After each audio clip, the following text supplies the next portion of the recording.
এখন অন্তর্বর্তীকালীন সরকার যখন ইলেকশন শেষের দিকে দিবে তখন কিন্তু একটা কথা উঠেছে যে একমাত্র বাংলাদেশে একমাত্র দল যারা ক্ষমতা আসার আগে ক্ষমতাচ্যুত হচ্ছে। ঝিনাইদহে যে মব তৈরি হয়েছে, ডাকসুতে যে মব তৈরি হয়েছে, থানায় গিয়ে হামলা হয়েছে, থানায় ভাঙচুর হয়েছে, আওয়ামী লীগকে প্রাসঙ্গিক করে তুলবার যে আকাঙ্ক্ষা সাবেক পররাষ্ট্র উপদেষ্টা, এবং তিনি বলছেন আগামী নির্বাচনে আওয়ামী লীগ অংশ নেবে, আপনি কি মনে করেন? দেখেন, আওয়ামী লীগকে প্রাসঙ্গিকতা, প্রথম কথা হচ্ছে আমাদের বর্তমান সরকার যত বেশি জনবিরোধী কাজ করবেন তত বেশি আওয়ামী লীগ প্রাসঙ্গিক হবেন। আপনি দেখেন, আমি আপনাকে আজকে আপনার এই শোতে বলছি, আজকে 3 মাস সরকারের, যদি বলা হয় হানিমুন পিরিয়ড চলছে সরকারের 3 মাসের, আপনি আমাকে বলেন তো এই 3 মাসের সরকারের আমাদের মাননীয় প্রধানমন্ত্রীর ডাউন টু আর্থ মেন্টালিটি ছাড়া আপনি আমাকে বলবেন টপ টু বটম বাংলা রাষ্ট্র যে সংস্কারের জন্য এই দেশের যারা জীবন দিয়েছে, আপনি মনে করেন রাষ্ট্র সংস্কারের ন্যূনতম একটা বিন্দু হয়েছে, আপনি আমাকে বলতে পারবেন? একটা, নট এ সিঙ্গেল বিন্দু পর্যন্ত হয় নাই। শুধুমাত্র আমাদের প্রধানমন্ত্রীর মানসিকতা, ডাউন টু আর্থ মেন্টালিটি ছাড়া আর কিচ্ছু হয়নি।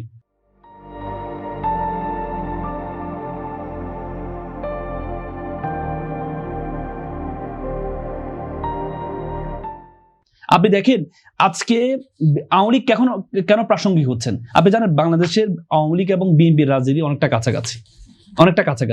আওয়ামী লীগের রাজনীতি এবং বিএনপির রাজনীতি, বিএনপি হচ্ছে ভালো আর আওয়ামী লীগ হচ্ছে খারাপ, মানে হচ্ছে একটা রাজনীতি প্যাটার্ন একরকম। আপনি দেখেন, আপনি রাজনৈতিক যে সংস্কৃতিটা প্রায় একরকম, কিন্তু এখন কথা হচ্ছে বিএনপি এবার ক্ষমতা আসার পরে কি করেছে আপনি দেখেছেন? ওনাদের যে 31 দফা, ওনাদের 31 দফার মধ্যে ওনারা বারবার 31 দফার মধ্যে 14 নম্বর এইতে বলেছেন ওনারা সর্বস্তরে রুল অফ ল প্রতিষ্ঠা করবেন। আপনি কি মনে করেন এই বাংলাদেশে এখন বর্তমানে স্বরাষ্ট্রমন্ত্রীর যে কার্যক্রমগুলো হচ্ছে, ঝিনাইদহে যে মব তৈরি হয়েছে, ডাকসুতে যে মব তৈরি হয়েছে, থানায় গিয়ে হামলা হয়েছে, থানায় ভাঙচুর হয়েছে, এর পরবর্তীতে মামলা নেওয়ার বিষয়, মামলা নিচ্ছে না, পরবর্তীতে গিয়ে যখন থানার সামনে বসে গিয়েছে, তারপরে তো সর্বস্তরের রুল অফ ল মানে কি? সবার জন্য আইন সমান। কিন্তু আমরা কি সবার জন্য আইন সমান দেখতে পেয়েছি? যেখানে এই কি বলে নাসির পাটোয়ারির তার কথা নিয়ে আমরা অনেকের প্রশ্ন আছে, আমারও আছে, তার ভাষ্য তার কথা, কিন্তু তার ভাষ্য তার কথা যদি আমার পছন্দ না হয়, আমিও তার ভাষ্য পছন্দ করি না, সে যে শব্দ চয়ন করি না, আমি নিজেও পছন্দ করি না, কিন্তু ব্যাপারটা আমার পছন্দ না করলে আমি কি তার উপর আক্রমণ করব? আমি তার উপর ডিম নিক্ষেপ করব? আমি তার উপরে লাঠি দিয়ে হামলা করব? হামলা করার পর থানায় সে যখন আশ্রয় নিবে আমি থানায় গিয়ে মব তৈরি করব? আমি মব তৈরি করে এরপরে মামলা নিচ্ছে না, মামলা নেওয়া হলো, এর বিপরীতে আবার যারা আক্রমণ করেছে তারাই মামলা করেছে, আবার যারা ভিকটিম হয়েছে তাদেরকে আপনি গ্রেপ্তার করেছেন। তাহলে আপনি যে রুল অফ ল, সর্বস্তরে যে আইনের শাসন প্রতিষ্ঠা করবেন, সেদিকে হচ্ছে সবচেয়ে ভয়ঙ্কর বিষয় হচ্ছে আপনি আমাদের সুপ্রিম কোর্টের যে সচিবালয়, সেই সচিবালয়টা বিএনপির 31 দফায় ছিল, বিএনপির ম্যানিফেস্টোতে ছিল, বেগম জিয়া 2030-তে ছিল, এবং কি বেগম জিয়া 2001 সালে যখন ক্ষমতা আসছিলেন তখনও বলেছেন তিনি নির্বাহী বিভাগ থেকে বিচার বিভাগকে আলাদা করবেন, ওনার কমিটমেন্ট উনি বলেছেন। কিন্তু সেই সচিবালয় অন্তর্বর্তীকালীন সরকার সুপ্রিম কোর্টের সচিবালয় তৈরি করেছেন কেন করেছেন? যাতে আমাদের বিচার বিভাগটা সম্পূর্ণ স্বাধীন হয়, সুপ্রিম কোর্ট দ্বারা বিচার বিভাগটা নিয়ন্ত্রণ হয়। কারণ আপনি জানেন এখন বর্তমানে আইন মন্ত্রণালয় দ্বারা নিয়ন্ত্রণ হচ্ছে, সচিবালয় দ্বারা নিয়ন্ত্রণ হচ্ছে। কিন্তু সেই সচিবালয় যেটা বিএনপি তার 7 দিন ক্ষমতায় আসার 7 দিন আগে ম্যানিফেস্টো দিয়েছেন, যেহেতু তখন সুপ্রিম কোর্ট সচিবালয় প্রতিষ্ঠিত ছিল, ওনারা বলেছেন এটাকে শক্তিশালী করবেন। কিন্তু আমরা কি দেখেছি? শক্তিশালী তো দূরের কথা, এটাকে বাতিল করে দিলেন। আপনি দেখেছেন, আপনি বারবার বলছেন আওয়ামী লীগ প্রাসঙ্গিক হচ্ছে, আওয়ামী লীগ কি বহুভাবে প্রাসঙ্গিক হচ্ছেন।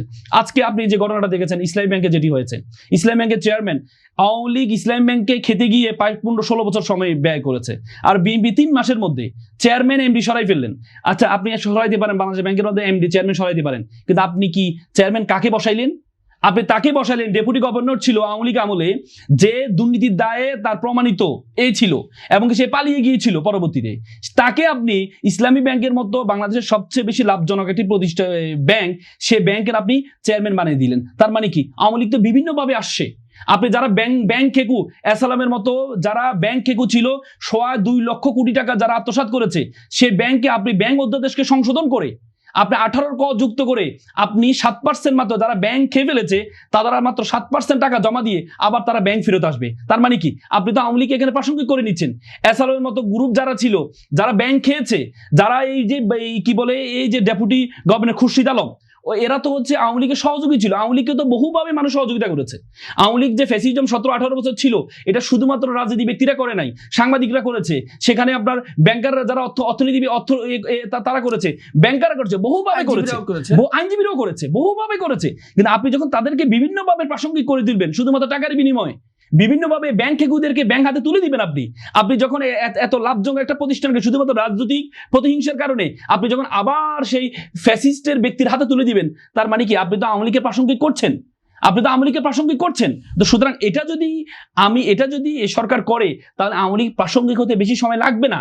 কারণ আপনি দেখেছেন যখন অন্তর্বর্তীকালীন সরকার যখন ইলেকশন শেষের দিকে দিবে, তখন কিন্তু একটা কথা উঠেছে যে একমাত্র বাংলাদেশে একমাত্র দল যারা ক্ষমতা আসার আগে ক্ষমতাচ্যুত হচ্ছে।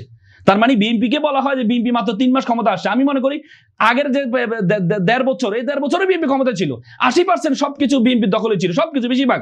আপনি দেখেন আমার অ্যাটর্নি জেনারেল, রাষ্ট্রের সর্বোচ্চ আইন কর্মকর্তা বিএনপির ছিল। আপনি পিপি গুলো যে বিভিন্ন ছিল, সরি প্রধান প্রকৌশলী আইসিটি প্রধান কৌশলী, কিন্তু আপনি একটা রাষ্ট্রের মেইন বিষয়গুলো আপনি দেখেন, রাষ্ট্রের মেইন গুলো অ্যাটর্নি জেনারেল রাষ্ট্রের মেইন বিষয়, প্রতিরক্ষা উপদেষ্টা তিনি হয়েছেন আপনার এখন বর্তমানে পররাষ্ট্রমন্ত্রী।